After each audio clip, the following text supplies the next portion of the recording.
percebe o coração dele obstinado a desobedecer essa ordem. Então o que Deus faz? Deus vai soltar o freio dele. Deus vai dar corda para ver até onde que ele vai. E, novamente, durante a noite, Deus vem a ele e Deus vai falar a seguinte palavra: essas pessoas não vieram até você? Eles não vieram até aqui te chamar? Então levanta e vai com eles. Deus está soltando o freio. Deus está dando corda para ver até onde que ele vai. E é exatamente isso que acontece às vezes na nossa vida. Às vezes nós estamos com o coração tão duro, tão resistente a obedecer. Nós estamos com o nosso olhar fixo na proposta, no pecado. E às vezes Deus precisa fazer exatamente isso. Ele precisa soltar o nosso freio, dar corda para que a gente vá. Então, no outro dia, bem cedo, Balaão sela a sua jumenta e ele segue para Moabe junto com os príncipes. Mas isso provocou a ira de Deus. O texto vai dizer que isso provocou a ira de Deus. Aí você pode me perguntar, mas não foi exatamente isso que Deus falou para ele fazer? Deus não falou para ele seguir esse caminho, fazer aquilo que estava no coração dele? Seguir o seu coração? Deus não falou para ele fazer isso? Aí a gente vai entender que permissão de Deus não é o mesmo que aprovação de Deus. Faz sentido isso?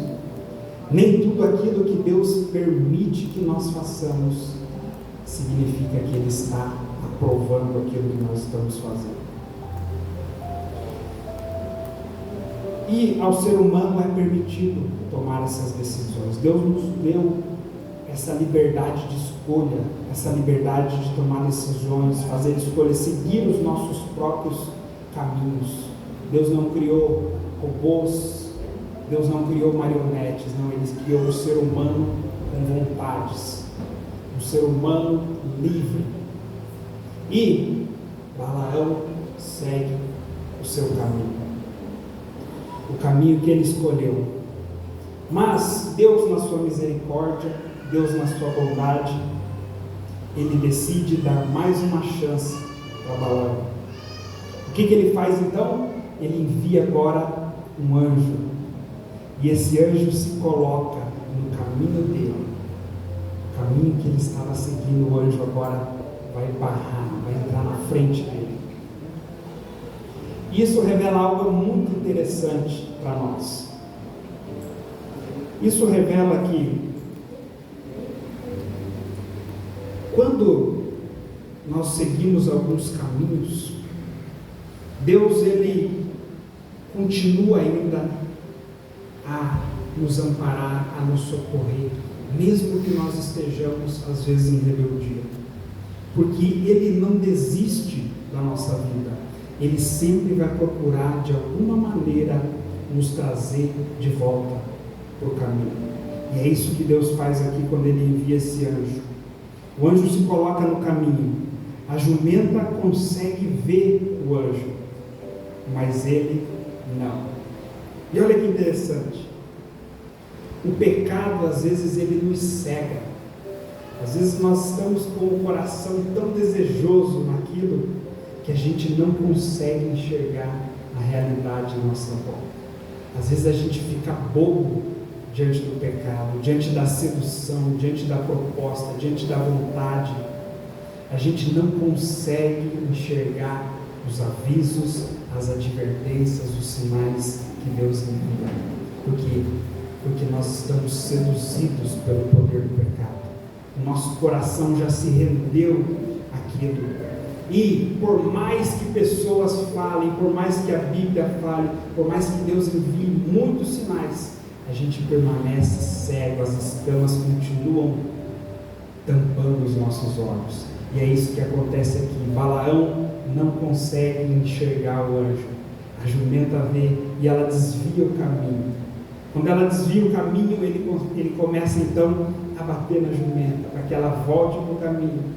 Ela volta para o caminho e novamente o anjo se coloca. Novamente o anjo se coloca na frente. É mais uma chance. É mais uma chance dele desistir daquilo, de ele não seguir por aquele caminho onde ele está indo. A jumenta novamente percebe o anjo e ele não. Ela vai e afasta o caminho e ele começa a bater mais forte. Até que chega um momento da estrada em que há uma passagem muito estreita. O anjo se coloca ali na frente da passagem e não tem por onde a jumenta desviar. Então a jumenta para e ele novamente começa a bater nela.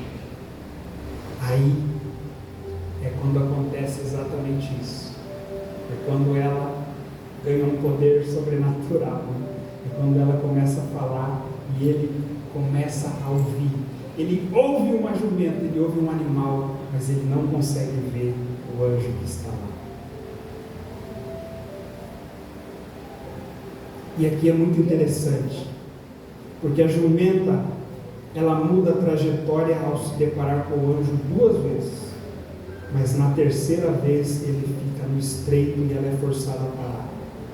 E o que isso nos revela? Nos revela quando Deus decide dar um basta na vida. É quando Deus decide nos parar. E isso pode acontecer de diversas formas. Pode ser através de uma enfermidade, pode ser através de uma crise, uma falência, eu não sei. Deus se utiliza de coisas assim para nos parar. Por quê? Porque Ele não quer nos perder. Uma enfermidade, uma crise, às vezes parece para nós algo muito ruim, mas pode existir um propósito por trás de tudo isso. Pode ser Deus barrando o nosso caminho. Então, quando o caminho que escolhemos seguir está nos levando para a morte, Deus pode decidir intervir e nos parar. Você vai lembrar de Paulo, apóstolo de Cristo. Ele é parado quando ele está indo para onde? Para a Síria, no caminho de Damasco, ali, capital da Síria. Ele está indo até lá com uma missão. A missão dele é testemunhar contra cristãos que estão sendo julgados, presos, muitos desses por ordem do Sinédrio, ao qual Paulo era um integrante ferrenho. Ele está indo lá com o seu coração, com a sua intenção voltada para aquilo, mas Deus decide se colocar diante dele e barrar o caminho.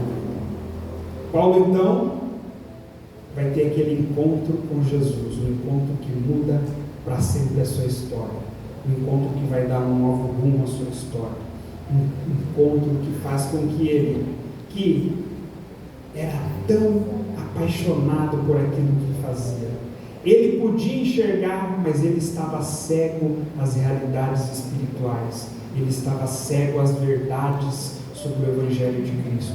Então o que vai acontecer com ele agora? A situação dele se inverte. Agora ele é quem fica cego.